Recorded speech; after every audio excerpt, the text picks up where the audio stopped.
Great. Thank you all for being here. Good afternoon. We are excited to share with you some information about the prep program allotment overview. We had the same webinar yesterday, so if you happened to join yesterday, just wanted to let you all know that today will be the same information that we covered yesterday. I've got several colleagues on the call today that support the work of the prep program allotment for residency, grow your own mentorship. I'm Allie Freelander. I'll kick us off today, and then I'll be passing that off to some of my colleagues. We've got a packed agenda for the next hour. We'll start with the LASO Cycle 4 overview. You may have heard of some of this, the information we'll share in the LASO overview webinars that were held in mid-September. After that, we'll dive into the prep program allotment, what it is and how it has evolved over time in its creation. Then we'll discuss the application overview and do a quick snapshot on two programs, Texas Mentorship Training and Texas Strategic Staffing for Residencies Grant, and then wrap up with next steps. A couple FYIs before we dive in. Please submit questions during the webinar using the Zoom Q&A. So if you toggle to the bottom, you should see a Q&A function. Very, very simple questions around the LASO process we may answer live during this webinar. Most other questions related to the prep program allotment, our team will take back and respond to through FAQs that we'll post to our website.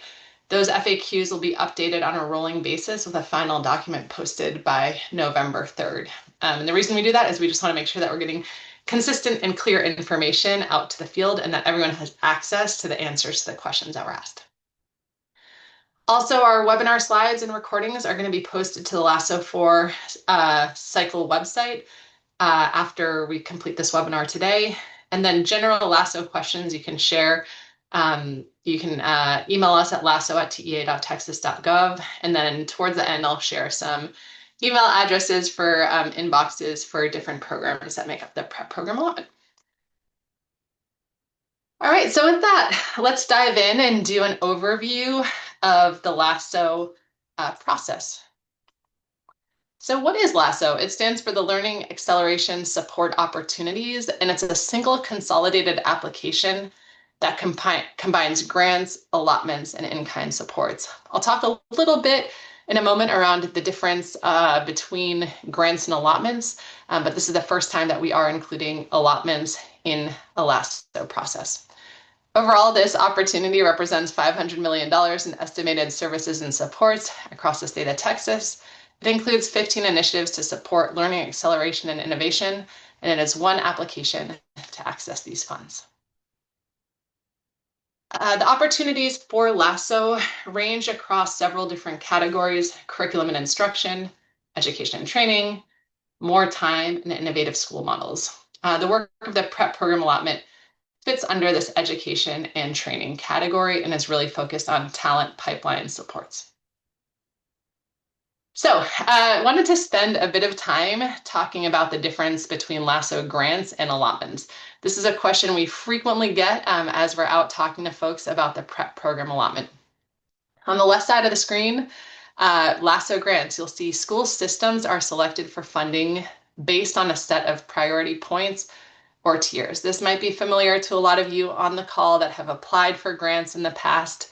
Oftentimes we'll get more interest in a grant than awards available. So TEA will apply priority points or funding tiers to select a subset of applicants for the program. On the right side of the screen, you'll see the LASO prep program allotment. And with this allotment, all school systems are selected for funding that both meet eligibility criteria and commit to statutorily based requirements. So all of the districts and school systems charters that apply, that meet the criteria and agree to the requirements will be funded. And that's a big difference between the two. Couple key points to emphasize and kind of reiterate what I had just voiced over. The prep program allotment is a non-competitive entitlement. In other words, all applicants that meet eligibility criteria and commit to the program requirements will be funded. And we'll talk a little more about what those requirements are throughout our time together this morning. Next, school systems apply for prep program allotment funding through the LASO Cycle 4 process. Even though it's an entitlement, it's an optional programs. So we need to have a mechanism through which we identify which school systems are interested. So we have decided to leverage the LASO grant, given or the LASO cycle, given it streamlines the processes for our school systems. A quick note, statute requires the commissioner to set performance standards and goals for partnership programs and to review performance periodically. So we're in the process of drafting proposed rules, and these proposed rules will include a couple provisions that we wanted to make sure to communicate to you all at the start of this process. First, once approved for a partnership program, school systems will not need to reapply for continued funding. So the concept of an annual grant application does not exist in the way we are setting up this allotment. So once approved, school systems will not need to seek continual reapproval. Instead, we will conduct periodic reviews to ensure that programs are meeting those performance standards and goals that are set in the rulemaking process. And we'll talk about rulemaking timelines a little bit later this morning. All right, so this is a slide that many of you may have seen multiple times. This is called the LASO portfolio, those 15 opportunities of grayed out ones we're not talking about this morning. In this green box, in very small font, you'll see 3 programs under the prep program allotment. And one thing I wanted to call your attention to here is this far right column. All eligible districts may receive the allotment. So if you scan the far right column, you will see the estimated number of awards for other grants in LASO are less than the 1,200 school systems that we have across Texas. So those will institute priority points or funding tiers to determine who will be funded, and that's a big difference between those competitive grant processes and this allotment. The last row in that green box says Texas Strategic Staffing for Residencies Grant will provide a snapshot of what that work is and how it complements the prep residency program. And then we'll have full 1-hour webinars on that program later if that sparks your interest. So that last row is technically a grant, but it's bundled together with this allotment given kind of the conceptual connections across programs. All right, so we wanted to dive in now to talk about the prep program allotment and do a deep dive. But a quick note here, and I'll reinforce this throughout our time together this morning. Overall, there are 5 programs that comprise the prep program allotment. 3 of those programs will be available for implementation in school year 26-27. Those will be the focus of our time together this morning, those 3 that are first available. And each one of those programs has a full hour-long deep dive that gets into the specifics of those programs. So some of the questions you have might be answered this morning, and some will likely be addressed in those follow-up webinars. And the purpose really of this time together this morning is to provide a space to show how the pieces really fit together. If you are a school system or an educator preparation program and you're like, how do these 5 programs in the prep allotment fit together? Which ones are we interested in? That's really the purpose of this time together today. So before diving into the specifics of what the prep program allotment is, I wanted to share kind of how we got here in the evolution and creation of the prep program allotment.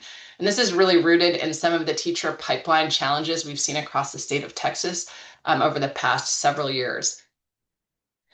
First, wanted to start off just acknowledging that quality prep, when we're thinking about teachers coming into the classroom, is linked to stronger outcomes for students and teachers.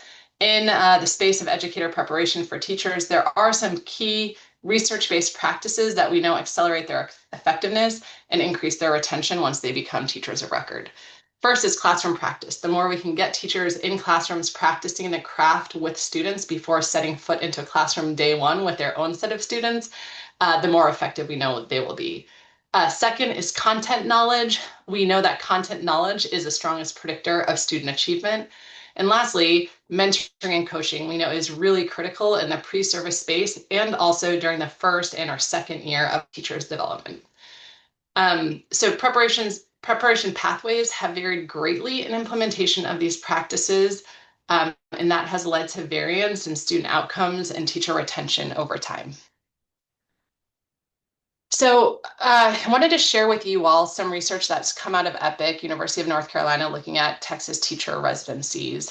And The outcomes are, you might want to take a closer look at this at a later time, but really the outcomes show that first year teachers who completed a paid residency perform comparably to other first year teachers in math and are much more effective in reading. You might be like, well, how much more effective in reading? This study shows that first year teachers who were paid residents were as effective as fifth year teachers in reading. So think back to your time on campuses as a classroom teacher. This is really a phenomenal impact, both for that teacher development, likelihood to stay in the classroom, impact on students, impact on colleagues that they work with in their buildings. And also, if we were to kind of extrapolate this number, if all first year teachers had the same retention rate as these paid residents, approximately 3,600 fewer first year teachers would have left Texas public schools between the 22-23 and 23-24 school year. So again, putting yourself back in the space of first year teachers, administrators supporting first year teachers, colleagues of first year teachers, and knowing that turnover that can happen.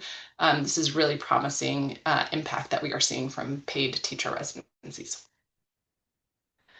We also know that the pathway into the profession and the type of preparation that teachers have has shifted significantly over the past decade. If you are working in school systems, ed prep programs, in the Texas education K-12 ecosystem, you have likely felt the shift, especially over these past 5 years or so. With our most recent data available at TEA in the 24-25 school year, the majority of new teacher hires were uncertified. So that far right bar, that dark red section of that bar represents those 55% of uncertified teachers. Compare that to about a decade ago. On the left side of the screen, you'll see about 10% of the teachers entering Texas public schools were uncertified. One other piece I wanted to call your attention to is the bottom right side of the screen. We just talked about residencies, and we're seeing, because of some of the efforts through you all and partnerships across the state, we are seeing that this residency route into teaching has also been increasing. And we're going to spend a bit of time talking also about the traditional and alternative routes into the teaching profession. So that's kind of where we've been. A couple key data pieces that we've looked at around teacher preparation, the quality of that preparation, the status of certification for folks coming into the profession. The Teacher Vacancy Task Force came together several years ago, led by Kyla Jaramillo, who's on this call, and we'll share some more information later. Really examined, this was a task force led by 50 practitioners from across the state and looked at the issues related to teacher retention across Texas. And they came up with a set of comprehensive recommendations for the Texas legislature, for TEA, for school systems. Several of these recommendations were introduced during the 88th legislative session, and then again in the 89th legislative session. And the Texas legislature actually adopted the vast majority of the recommendations in the task force's report. One of those recommendations was around improving pipeline and pre-service preparation. And there was another recommendation around expanding teacher mentorship and leadership opportunities. So this is tightly connected to what we saw in House Bill 2, Article 2, establishing the prep program a lot. And overall, the prep program allotment really aims to address teacher retention and effectiveness by incentivizing high quality preparation pathways into teaching. On the left side of the screen, you see kind of the reality today, the percentage of uncertified teachers coming into the profession in Texas. So just north of 50%. That's a lot. We've got 30,000 first year teachers that were hired in the 23-24 school year. So this is a pretty large magnitude. On the right side, you see the potential future state. A couple of key differences. At the bottom, you'll see an increase in residency, traditional undergrad, and then new pre-service alternative certification pathway. And these three pathways, these new pathways were established by the prep program allotment in House Bill 2 and include funding for these pathways. It's really a historical investment in teacher prep. At the top, you'll see, because the kind of theory of action and future state is we're increasing these higher quality pathways into the profession. We're making it more accessible for teacher candidates by removing barriers and providing funding We hope to decrease the number of uncertified teachers that are entering the profession. And overall, if we're doing that, given the data we've seen, if those trends stick, we could expect to see a decline in teacher turnover, leading to fewer teachers needed in Texas schools, fewer first-year teachers needed in Texas schools over time. All right. So with that, that's kind of a backdrop of where the prep program allotment came from, some of the challenges we're seeing in the state, and kind of the hope and path forward with this new policy. So at a high level, the prep program allotment really is a historic investment in teacher recruitment, preparation, and mentorship. It's a first-time investment of this sort in Texas, and I think we will be leaders across the nation in terms of the work that we're doing here, investing in teacher prep. Overall, this program represents a $400 million annual investment in recruitment, preparation, certification, and mentorship, really available at scale. Secondly, this represents a reliable funding stream. We often get questions around like, well, what's going to happen? Like, is this money going to be there the next year? A lot of folks asking us, we've got grant programs that come and go. We hear that question a lot. And while I have no way to predict what the future holds, this is an allotment. It's written into the foundation school program. It would take an act of the legislature to repeal this program for it to go away. So it is a more reliable funding stream. And again, districts will not need to reapply every year for this funding. Thirdly, this program supports over 200 educators per LEA. We'll dig into the numbers a little bit more later in this conversation. But really it has the potential to impact at scale the vast majority of our districts across the state. And then lastly, the ability to reach over the 5.5 million students that are part of our Texas public school system. So you've heard me say several times now, this program is really focused at improving and strengthening pathways into teaching, or the pipeline. We really consider this a pipeline strategy that spans across early recruitment, starting with high school students, through preparation, pathways into becoming certified, high quality routes, and then mentorship for those first couple of years that a teacher is employed on a campus. And so the prep program allotment has 5 programs across these 3 phases that provide funding to support the work of school system and ed prep program partnerships. These are the 5. So in the recruitment bucket, we've got the Prep Grow Your Own program. And then for preparation, it establishes 3 new programs: pre-service residency, traditional and alternative programs, and also establishes a prep mentorship program. I want to pause here and just say some of these names probably sound familiar. We've had an enhanced teacher certificate in Texas for a while now. Some of you may have participated in our residency TTRPR or past TEA Grow Your Own grant programs or the mentor program allotment.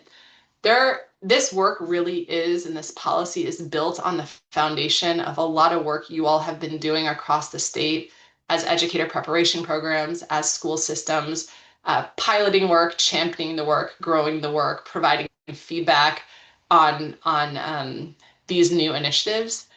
The PREP program allotment in House Bill 2 has several requirements that mirror past programs TEA has run, and also some differences in these requirements. So just want to mention that as you dig in, if you've participated in some of these similar programs in the past that TEA has run, you will see a fair amount of similarities, and you will also see some differences. So our hope is through this overview webinar and then through our subsequent deep dives into each one of these programs that you can start to link what looks the same and what might be different for your school system or ed prep program.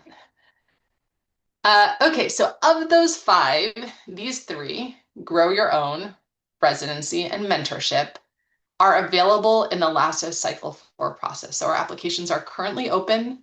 They close on December 3rd, and those applications are for implementation in school year 26-27. So you can think of this school year as the application period, and next school year as the implementation period. For those of you that may have clicked around in the application already or looked at the PDF version of the application, again, LASO is one single application, but there are different sections that you'll be filling out for each of those 15 opportunities that are available. So each one of these programs will be a different section on the application. So you might be asking, like, what about those two other programs of the prep program allotment? Pre-service traditional and pre-service alternative certification alternative programs will be available in LASO Cycle 5 for school year 27-28. So these two will be in LASO Cycle 5, so think application next academic year with implementation the following academic year, 27-28. And we'll be sharing a lot more information about those programs over the course of this year. A quick note on educator preparation programs for prep program eligibility. That's a mouthful. Okay, so under the preparation bucket, pre-service preparation, we've got the residency program, traditional program, and alternative program. As I mentioned, HB2 has established some new requirements that are unique to each of these three programs. And included in that is a requirement that the State Board of Educator Certification approve these preparation programs for eligibility for the prep program allotment partnership. So we will have more information on this in upcoming webinars, but just wanted to share with you all that would be a step in the process. All right, so we will have upcoming webinars to dive deeply into each one of these programs. I'll give you just a second. We've got this also posted on the LASO 4 webpage. I'll give you a second just to scan this and see which ones may be of interest.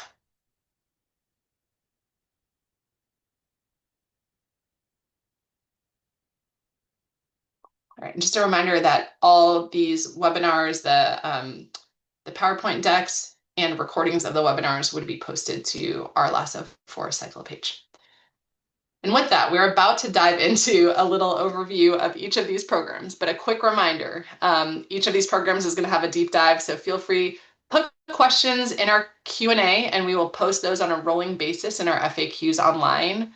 Or if you've got a notebook handy and you're really interested, say, in the residency program, maybe drop them in the notebook, join that webinar and see if the question gets answered there. Either way, but we'll have more information coming down the line. And I think I'm going to pass it over to my colleague, Melissa, who's going to share a little bit about the residency, pre-service, and grow your own programs.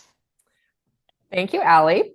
All right, well, we'll kick things off with a look at that residency pre-service program. As Allie has noted, it is the only pre-service program available for the 26-27 school year.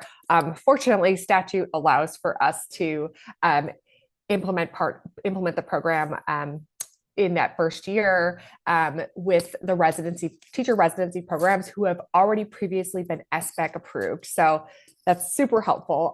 But going forward in 27-28, all of these statutory requirements that Allie has already referenced previously will be requirements for implementation of those programs.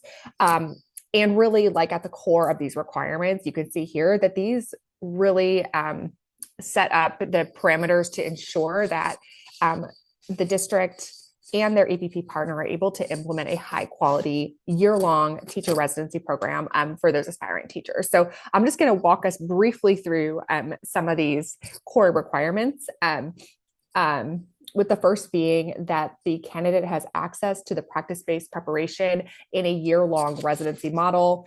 This requirement is actually consistent with what is already in current SBEC Chapter 228 and Chapter 230 rule for the teacher residency route. So teacher candidates will have access to that year-long clinical teaching experience with 750 hours of co-teaching under the sheltered practice of a high-quality cooperating teacher who we also call a host teacher throughout that entire year prior to becoming a teacher. They will also be trained and prepared by their educator preparation program with state-developed content. And we'll provide more information about this as well in the residency webinar. But for candidates who are prepared in EC3 or EC6, there is a statutory requirement that those candidates are prepared with the Reading and Math Academies. And then there will be additional Commissioner of Education designated content, such as classroom management and training to effectively use Bluebonnet Learning as one of the open education resource, high quality instructional materials for example. So we'll provide more information about that in upcoming sessions. But again, this is a requirement for the 27-28 school year. It is not a requirement for the 26-27 school year, where programs who are already approved to offer the residency route are going to be approved partners. And that will be very abundantly clear in the program guidelines and application. The third thing on here is the requirement to establish formal partnerships between the district and the educator preparation program or programs. So there may be more than one that a district is partnering with, and that is just fine. But that district should have a formal written agreement with the programs that they are partnering with to make sure that that candidate is, one, getting prepared and the program is meeting all of the requirements of the program, but also truly, like at the core of it, through these written agreements, we're able to prepare candidates to truly meet the needs of the district and that LEA's vision for instruction, for example. So we'll talk more about that in a bit as well. And then the final thing is that this enables high quality year-long preparation that is also paid, right? So in the allotment, it will enable success and needs-based funding. And I'm going to actually have Ali shift to the next slide where I'll explain this final criteria for sake of time here. So when it comes to the funding, wanted to take a look at this funding snapshot for the prep residency pre-service partnership. I'm going to do my best to break this down, and we will break this down even further in the residency webinar session. But this snapshot in front of you shows the funding that may be generated by each of the up to 40 residents per year in a district. So a district can have up to 40 paid residents through this allotment per year. So we're going to walk through this. Again, funding is generated to flow to the LEA through our foundational school program, and it will also be generated to flow to the EPP directly. So there'll be two direct funding flows. It's the first thing to know up top. All right, so we're going to walk through this now, though. When it comes to the initial funding that's generated by each teacher resident, there is this set of initial funding that is $12,000 per resident. That when that's generated, there are requirements for how that funding is used. So the first requirement is that $10,000 of that $12,000 will flow directly to the teacher resident, and that will be utilized for the teacher resident's pay. That $10,000 is one half of the minimum amount that that resident must be paid for that year of their teacher residency. So the LEA would need to figure out how to at least match $10,000. We're not limiting it to 20. You could pay them more, but there's a minimum $10,000 match for that alongside that initially generated set of funding. The remaining $2,000 is meant to flow directly to that cooperating or host teacher who will be supporting that resident in that year-long practice. Again, this is a minimum amount. The district and EPP partnership may choose to pay that cooperating teacher, host teacher more than just the $2,000, but this is meant to support. So from there, the resident participates and completes all their residency program requirements, and they successfully attain the enhanced standard certification at the end of that year. At this point, a second set of funding would flow to the district or LEA. This is the success-based funding because they've completed that enhanced standard certificate. This amount is up to $16,000 with a $2,000 base that would flow regardless of any other factor. So every single candidate will generate $2,000 of success-based funding. And then dependent upon the rural and high needs factor that pertains to where the candidate is placed, and we'll go deeper into this in the next webinar session, the candidate may also generate anywhere between $0 to $12,000 more dollars, depending on the needs of that campus where they're placed. And then finally, if that candidate is getting certified in special education or bilingual, they could also generate an additional $2,000 to reach that up to $16,000 threshold. All right, so the candidate's been successfully has successfully attained that enhanced standard certificate. The next step is the candidate will work in a Texas district as a teacher for an entire year. Once the candidate has also attained that additional milestone, the next set of funding will flow directly to the EPP. So it is not going to the district to the EPP, it is going directly to the EPP. And that amount is $10,000 per candidate, and then an additional 1.5 thousand if that candidate has completed the math or reading academies. It's a lot of information, y'all. Oh, I have one more final thought. Allie probably noticed this and didn't move on. We have an asterisk next to the 40 residents up top.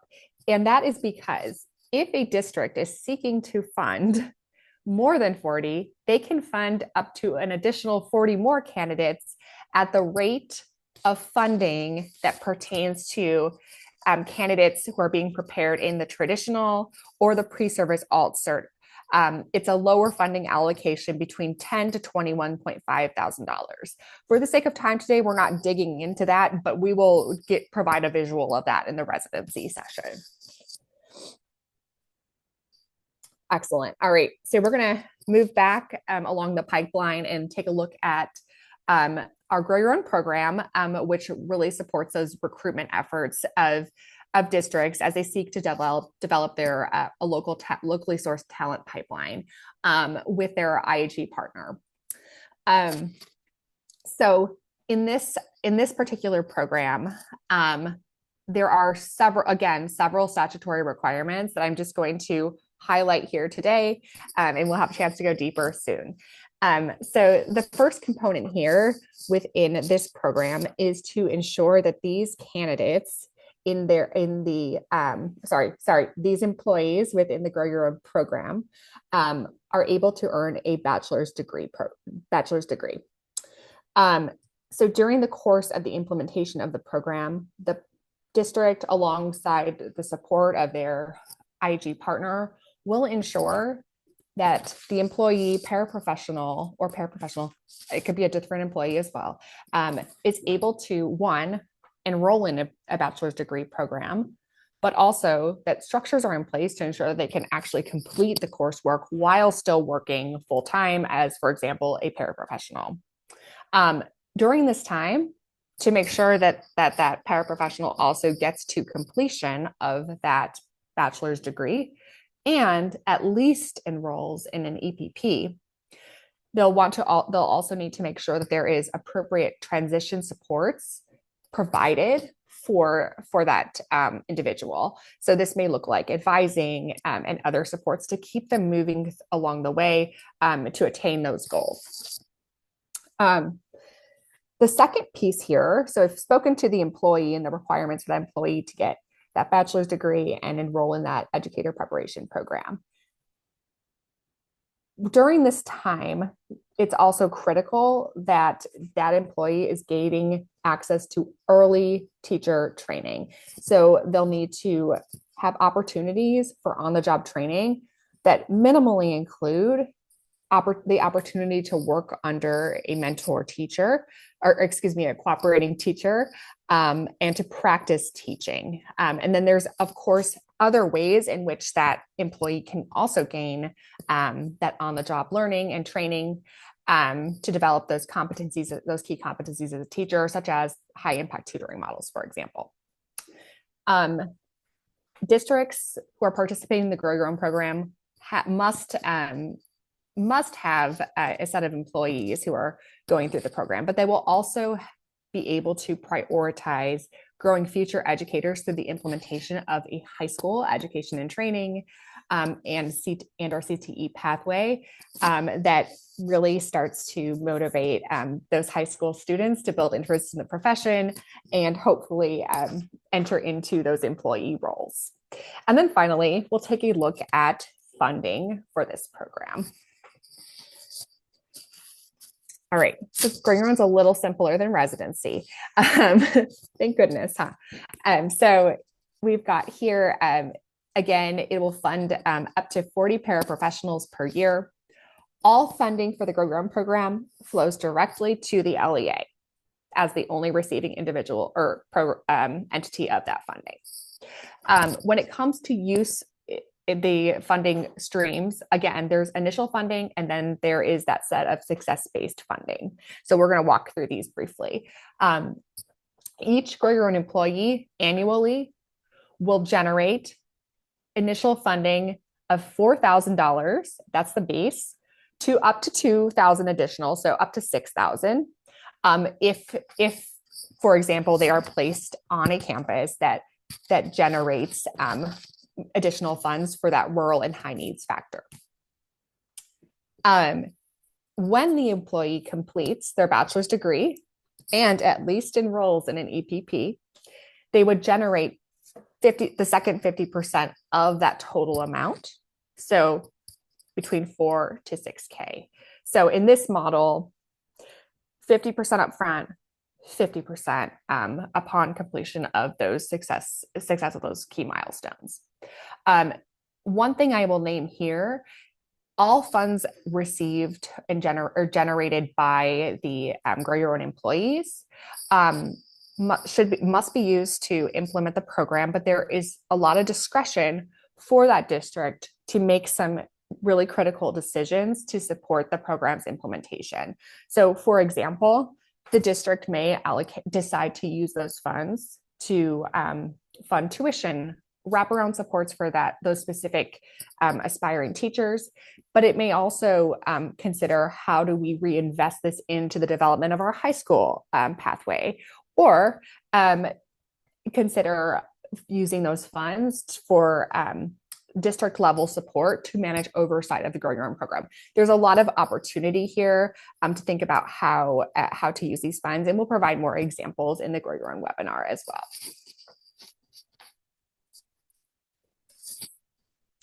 Turn it over to my colleague, Ricky, for this one. Thanks, Melissa. I appreciate it.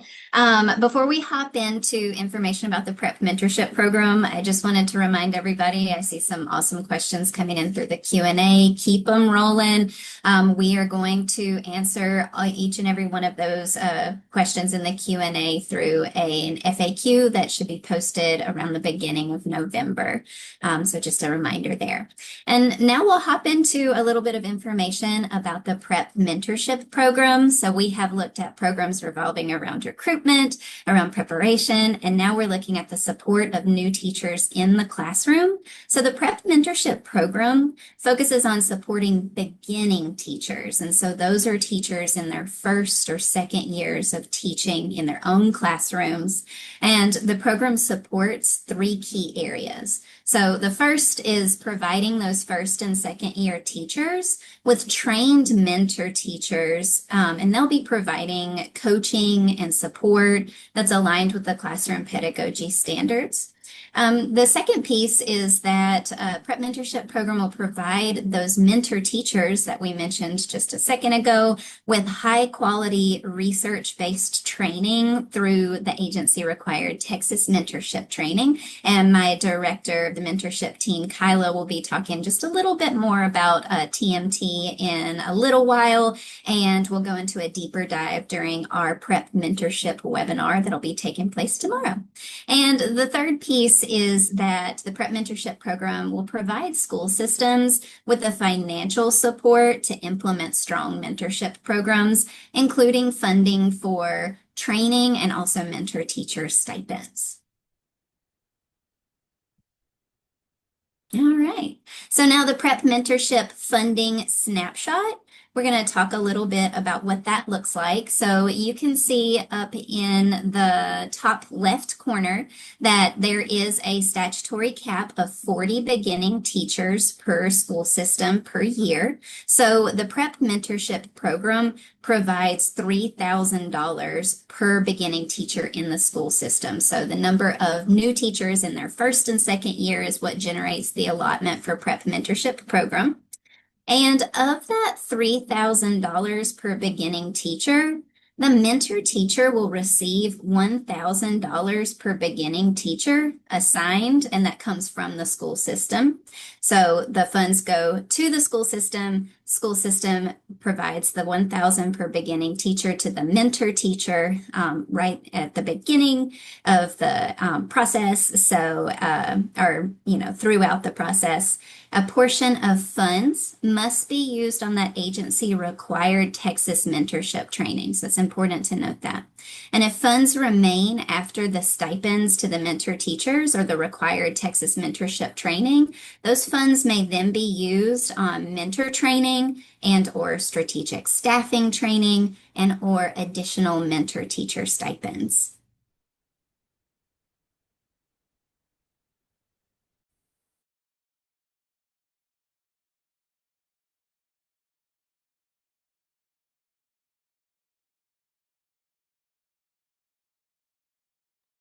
Allie, you're muted.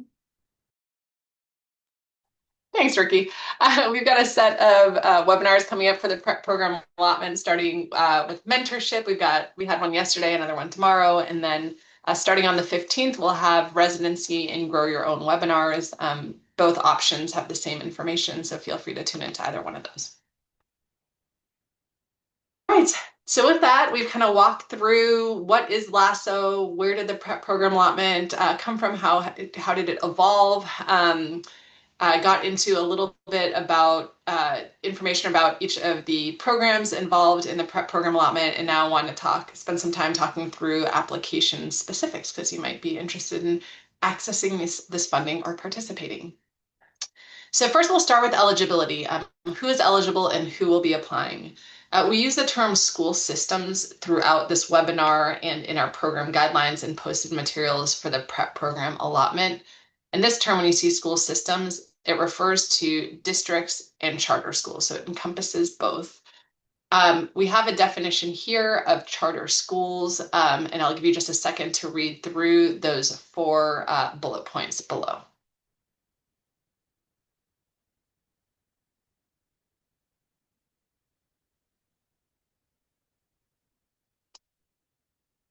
All right, and we're going to dig in just a little bit more into the second and third bullet points as it impacts eligibility. So Senate bill operating partners that have a charter granted under Chapter 12, Subchapter C of the Texas Education Code are eligible applicants for the prep program allotment. A couple specifics around how funding and applications and written agreements will work. So first, with funding, SB 1882 operating partners are subject to the statutorily based funding caps described in each of the prep programs guidelines. So you just heard Melissa and Ricky walk through how many participants could generate an allotment for each of the programs. So overall, operating partners would be subject to those caps. SB 1882 operating partner leaders will receive links to their applications. If you are on this call or listening to the recording and have not received a link, you may request one through a form on the LASO website. And then also written agreements as it pertains to operating partners and partner districts. The money for this program will flow through FSP, the Foundation School Program.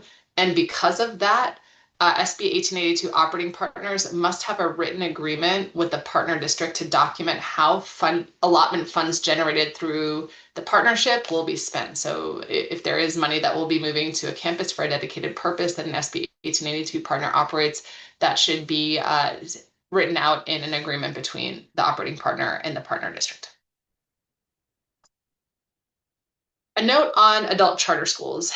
So charters that have a charter granted under these sections of the Education Code and Human Resources Code on the screen may participate in the PrEP mentorship program only.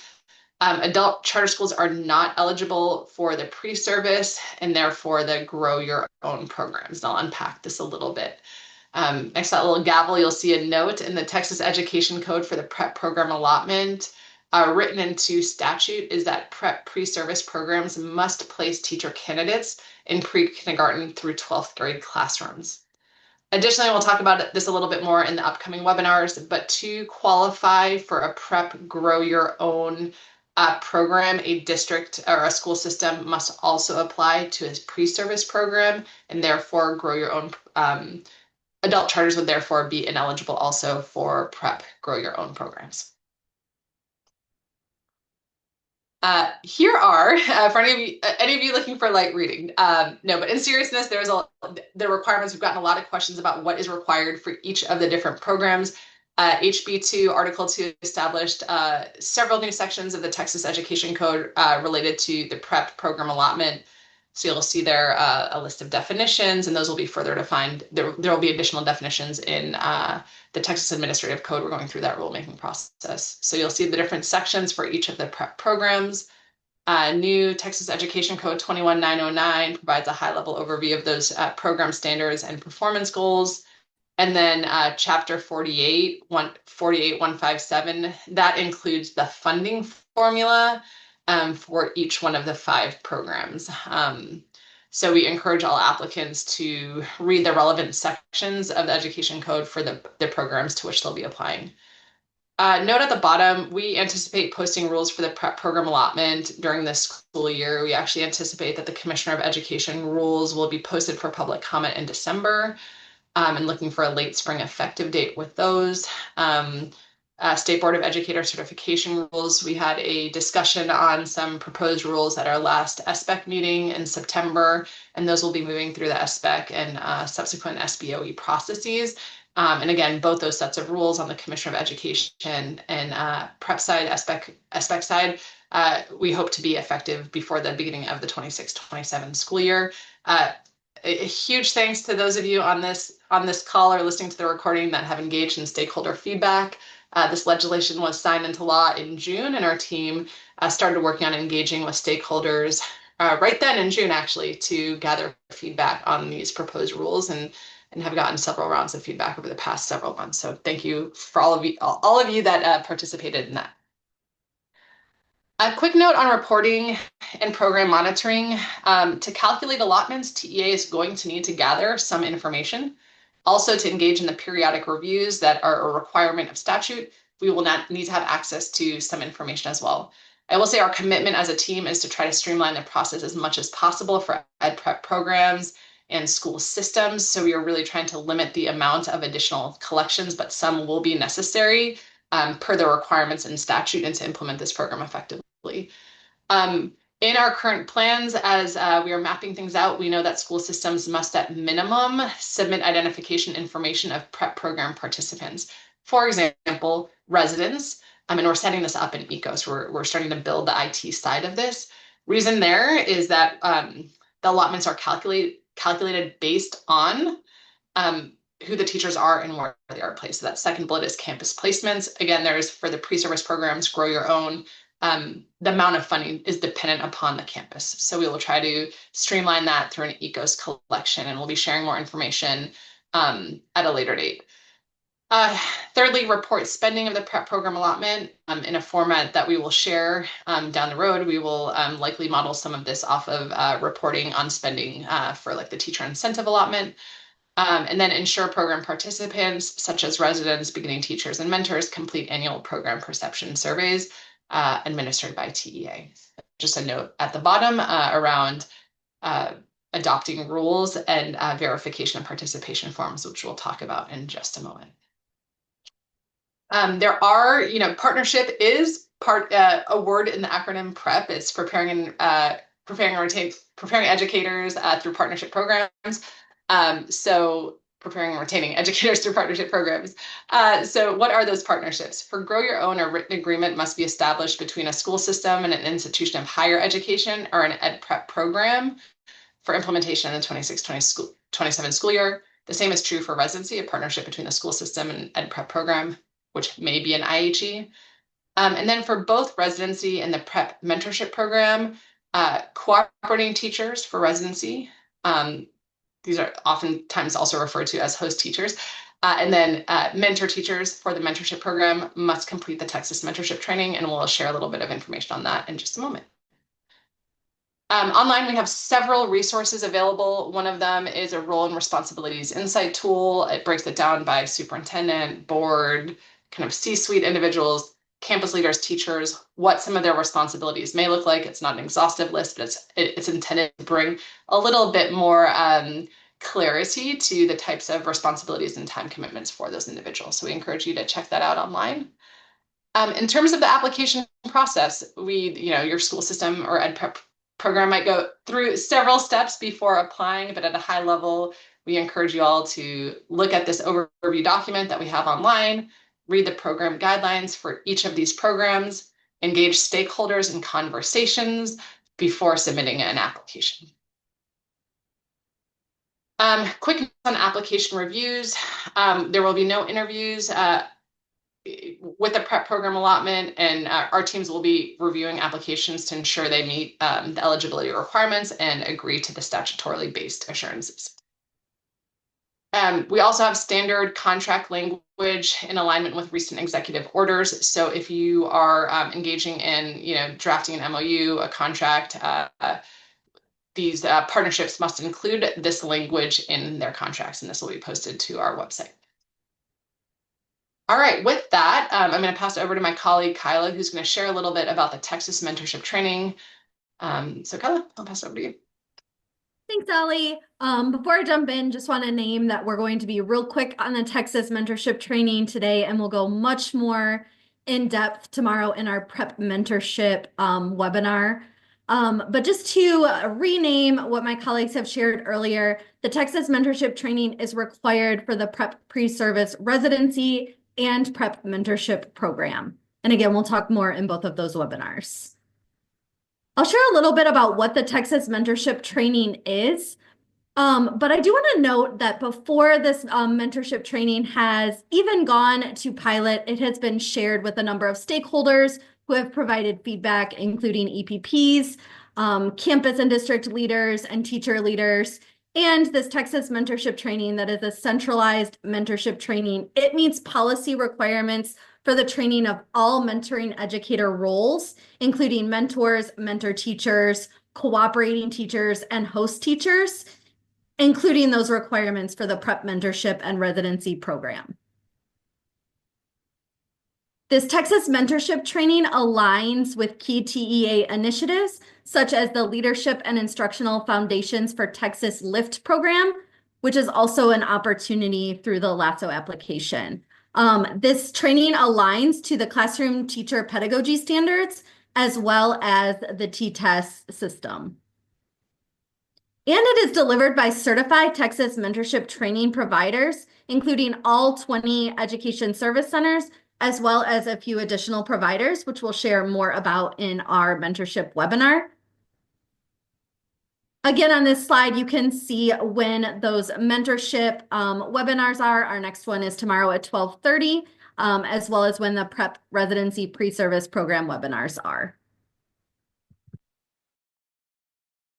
Thanks, Kyla, for sharing that snapshot. And also wanted to share a little plug for a grant program that we run. This is not part of the allotment, so thinking back to grants, there is a Texas Strategic Staffing for Residency grant that will be available in the LASO Cycle 4 process.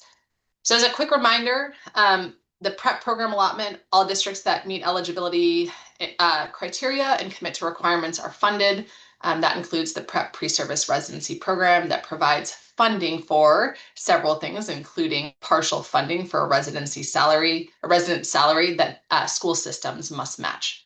To meet that match, or if districts hit the cap of funding, have more than, say, 40 residents, they might be interested in the Texas Strategic Staffing for Residency grant that can help districts think about how to reinvest, reallocate, identify additional sources of funds to meet those match requirements, or potentially bring on more than 40 residents. It does not provide funding that can go directly to the resident, but can help districts as a technical assistance service help them think through some of those shifts. So the Texas Strategic Staffing Grant, there are 50 awards available. This is considered a competitive grant process, and selection will be based on tiers that are explained in the program guidelines. Given that the Texas Strategic Staffing for Residency grant is intended to support residency implementation, to apply for that strategic staffing grant, school systems must also apply to the prep pre-service residency program. On October 15th and 23rd, my colleague Corliss Bunkley will be leading an hour-long webinar on this grant opportunity. So if you are interested, if this has piqued your interest and you think you'll be applying also for the residency program, please tune in at that time. All right, a couple notes wrapping up here on path forward and next steps. Again, please join our webinars for more information. We'll be doing a deep dive into each of these opportunities. Given that this is not a grant, however, there are some differences in the steps and timelines after a school system submits an application. And those differences are in the areas of awarding, verifying, and funding a school system's participation. So on the left side here, if you joined any of our other LASO webinars on grant programs specifically, you will see the same timeline for each one of those other 12 grant programs that are not an allotment. So this is a screenshot of what you would have seen or will see in those webinar presentations. On the right side here, we've put the backdrop of this timeline in green color to distinguish it because there are some key differences and we want to walk through those. Okay, so what is the same? I said everything up until the award announcement is going to be the same, regardless of if your school is applying for a grant or a webinar. I'll give you just a second to read through that text on the left side of the screen.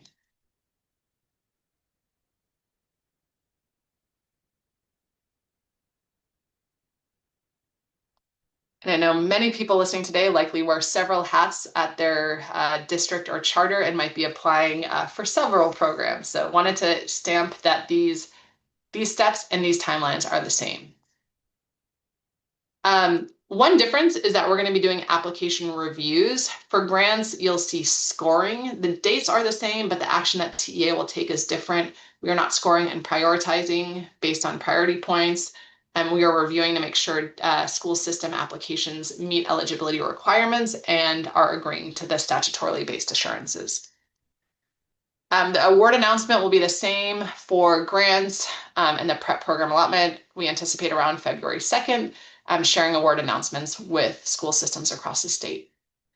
An additional step for the PrEP program allotment is this verification of participation form and submission of written agreements.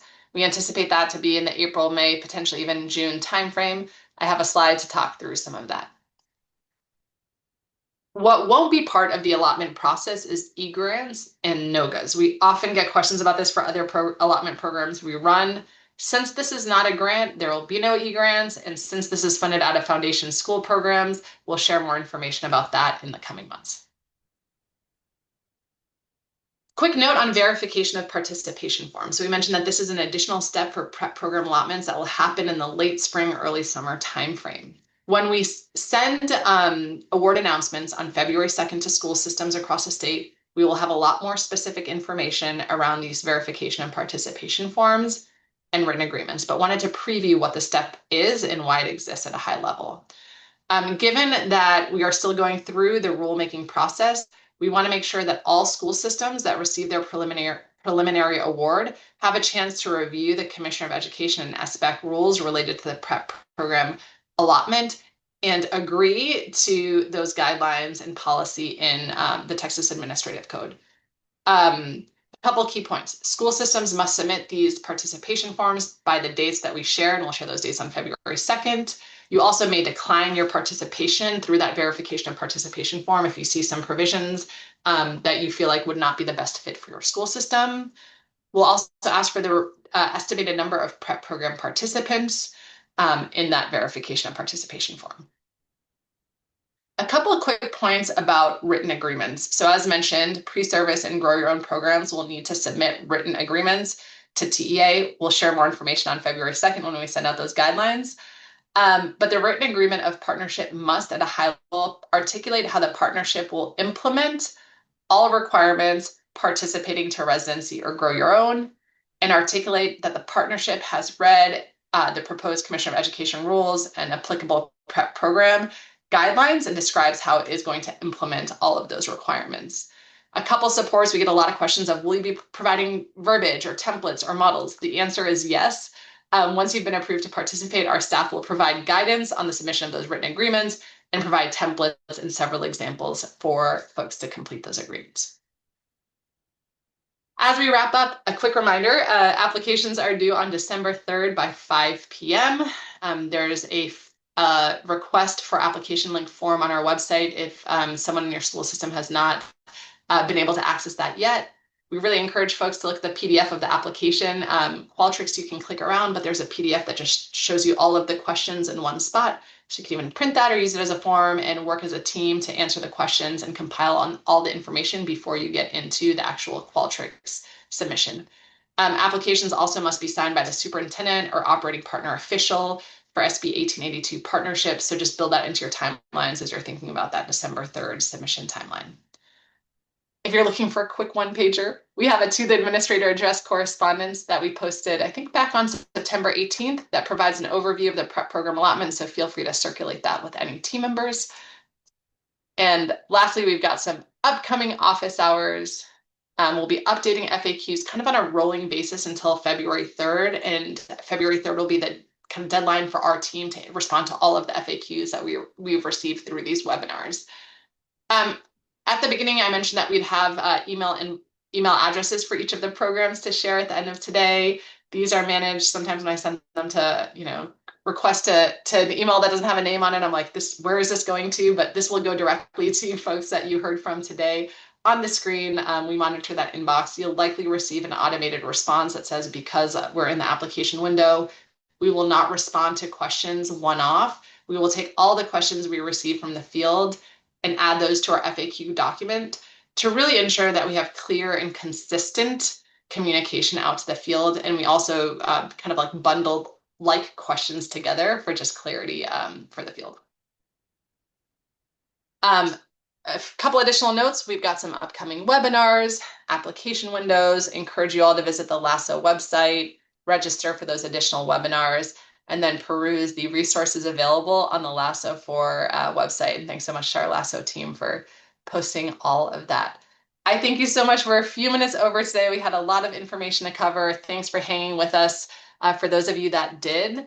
And please feel free to reach out to our team or drop in the chat any questions. And again, we will not be responding individually, but we will be incorporating answers into our FAQs. We'll keep the webinar open for an additional 3 minutes. So if you have any lingering questions, please feel free to use that Q&A feature, and we'll be sure to get those questions answered through our FAQs. Thank you all and have a great afternoon.